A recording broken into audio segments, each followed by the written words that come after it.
Saya ngeliat gereja, saya doa itu di depan patung Bunda Maria. Saya doa gini, Bunda Maria, kalau memang Engkau nyata dan hidup, aku mohon padamu, Kau jamah aku, Engkau tunjukkan kalau memang kamu ada.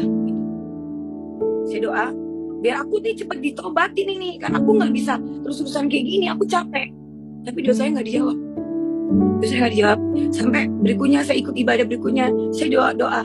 Saya bilang gini, saya doa di depan situ, saya bilang, Tuhan Yesus, kalau memang Engkau ada, coba tunjukkan ke aku. Aku pengen lihat wujud aslimu gitu loh. Kalau memang Tuhan, coba tunjukin ke aku. Tapi benar, saya nggak ditunjuki sama sekali sosok yang saya mau gitu. Akhirnya saya datang lagi, saya berdoa nggak dapat juga jawaban. Akhirnya saya putusin, udah deh, Tuhan Yesus tuh nggak ada. Saya bilang nggak ada, Tuhan Yesus tuh tidak ada. Saya selalu nggak ada. Akhirnya saya ketemu sama Ustadz, dan itu saya balik lagi nih, saya udah nggak mau lagi kenal Tuhan Yesus. Saya datang lagi ke kelompok teman saya pengajian. Saya bilang, saya ngumpul sama teman-teman saya, diajarin tentang ini tentang pengajian bla bla bla. Saya kembali lagi ke situ dan saya sempat berhijab. Saya hampir pakai cadar dulu, dan saya hampir menikah sama ustadz itu. Kebetulan ustadz itu dulu punya istri, dan di situ saya bingung ya.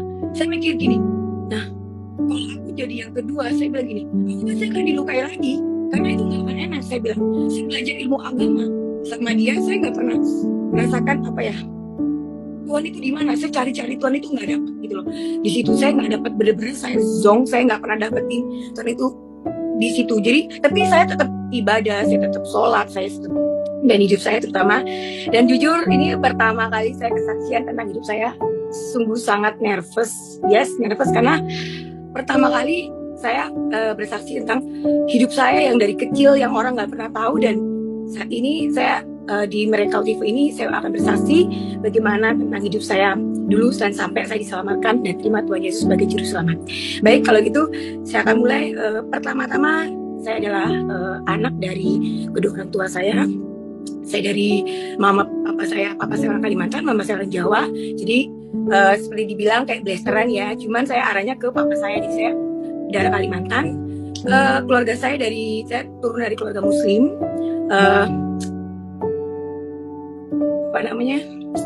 Keluarga yang ya gitu ya, keluarga yang kalau di Muslim itu ya biasa ya, kita selalu belajar, diajarin tentang Tuhan gitu. Tapi di sini saya ingin menceritakan waktu saya kecil. Saya ditinggal sama orang tua saya itu di umur 3 tahun. Di umur 3 tahun, saya nggak tahu alasannya apa, karena saya ditinggalkan orang tua saya. Maaf, saya sedikit bukan kecewa, cuma sedikit mengenang masa lalu. Jadi bukan saya kecewa, tapi saya ingin mengenang masa lalu karena ini berat banget kayak cerita. Tapi ini harus diceritakan karena ini untuk kemuliaan Tuhan gitu. Dan ini saya waktu kecil ditinggal sama papa saya, mama saya di umur 3 tahun. Saya dirawat oleh paman saya, tante saya yang di Jawa. Jadi semasa kecil saya, jujur saya kurang sekali namanya kasih sayang. Saya kurang namanya pelukan seorang ayah dan ibu, dan saya kurang namanya perhatian. Dari saya kecil itu saya selalu diberikan saya selalu nggak pernah saya dibuat beda oleh keluarga saya. Saya dibedakan oleh keluarga saya nggak pernah disayang. Saya ngerasa anak yang dibuang gitu. Tapi saya tetap bertumbuhnya saya dewasa. Dari saya kecil saya sudah hidup sengsara. Dari umur 6 tahun itu ajaran saya itu ajaran kayak kepolisiannya. Itu udah pukulan, tamparan, kayak kayu yang sebesar ini tuh udah sering banget saya rasakan. Setiap ada kesalahan sedikit yang terjadi dalam kehidupan saya itu, saya selalu dapat pukulan. Terus selang itu yang panjang itu kadang suka dilemparkan ke muka saya, ke kepala saya, ke badan saya. Jadi siksaan demi siksaan yang saya rasakan dari saya kecil sampai saya dewasa itu, saya ngerasain ini nggak adil buat saya. Kenapa aku diperlakukan seperti ini? Mana ayahku, mana ibuku? Sebelum lagi hinaan yang saya masih kecil, saya nggak tahu apa-apa, saya dihina oleh keluarga saya. Kalau saya dibilang anak haram, itu saya kayak saya nggak tahu apa-apa. Kenapa saya dibilang anak haram, dan apa mama saya itu ada? Kenapa saya masih dibilang anak haram gitu? Belum lagi saya pernah dilempar pakai pisau gara-gara kesalahan.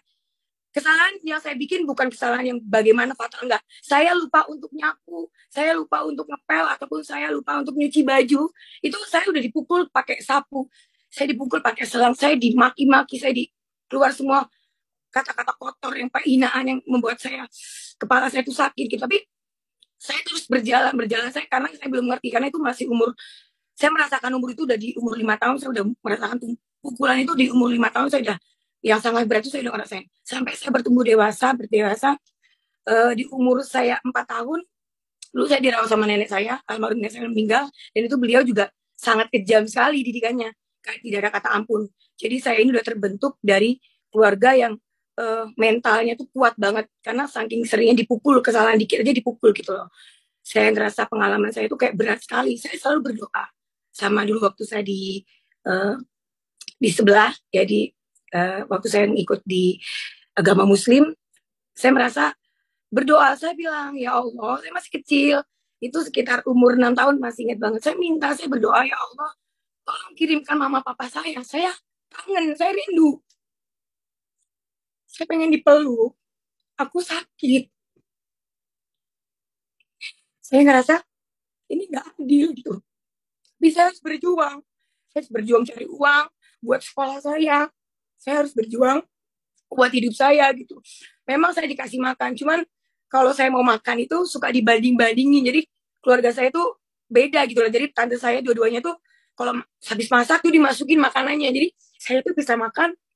Kadang kalau hati mereka lagi enak, ya saya dapat. Kalau nggak enak, ya saya minta makan dari kayak saya cari sayuran di mungkin minta sama teman saya dulu, saya masak sayur itu, makan nasi pakai sayur aja itu setiap hari saya lakuin seperti itu. Sampai almarhum nenek saya nggak ada juga, makin itu makin makin saya ngerasa kayak ini nggak adil. Saya ngerasa kehilangan, saya nggak ada sosok lagi yang lindung.